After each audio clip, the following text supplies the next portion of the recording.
प्रधानमंत्री नरेंद्र मोदी का रूस दौरा बेहद अहम समय में हो रहा है। प्रधानमंत्री मॉस्को में 22वें भारत रूस शिखर सम्मेलन में हिस्सा ले रहे हैं। फरवरी 2022 में यूक्रेन युद्ध शुरू होने के बाद रूसी राष्ट्रपति व्लादिमीर पुतिन के साथ उनकी पहली बार आमने सामने बैठक है। दुनिया में तनाव के हालात को देखते हुए बैठक काफी अहम मानी जा रही है।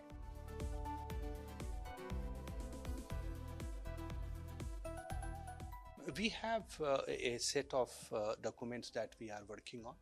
Some of those agreements relate to trade and economic ties, and also some in new areas of connectivity and scientific and technological research. I expect that we would have tangible outcomes in many of these areas. Yes. Bharat और रूस के बीच मजबूत व्यापारिक साझेदारी है। साल 2023-24 में दोनों देशों के बीच 65.7 अरब अमेरिकी डॉलर का व्यापार हुआ। ये अब तक का सबसे ज्यादा आंकड़ा है।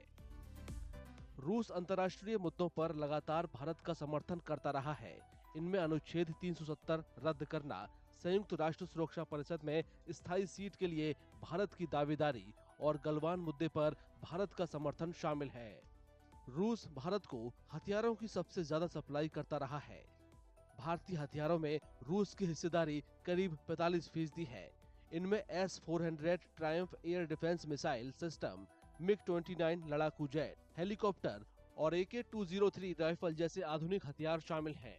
जानकारों को दोनों के बीच रणनीतिक साझेदारी आगे भी जारी रहने की उम्मीद है। भारत और रूस का मकसद आपसी व्यापार और रक्षा सहयोग को और बढ़ाना है। पीएम मोदी और पुतिन साहब की जो मित्रता है ये तो जग जाहिर है, सब लोग जानते हैं। और इस विजिट का बहुत पहले से इंतजार हो रहा था और मेरे ख्याल से मोदी जी का यहाँ आना पूरे वर्ल्ड पॉलिटिक्स पे इसका असर पड़ेगा। रशिया और इंडिया के तो बिजनेस पे तो असर पड़ेगा ही, आर्मी डील्स पे असर पड़ेगा ही, कल्चरल रिलेशन पे असर पड़ेगा ही और पॉलिटिक्स, जियोपॉलिटिक्स पे भी इसका असर पड़ने जा रहा है। जानकारों के मुताबिक रूस शीत युद्ध के बाद भी भारत का अच्छा दोस्त रहा है, लेकिन भारत की पश्चिम के साथ बढ़ती नजदीकियों और रूस के चीन के साथ गहरे होते रिश्तों की वजह से दोनों देश धीरे धीरे दूर होते गए। यूक्रेन के साथ रूस का युद्ध शुरू होने के बाद भारत पर अपना रुख साफ करने का दबाव है।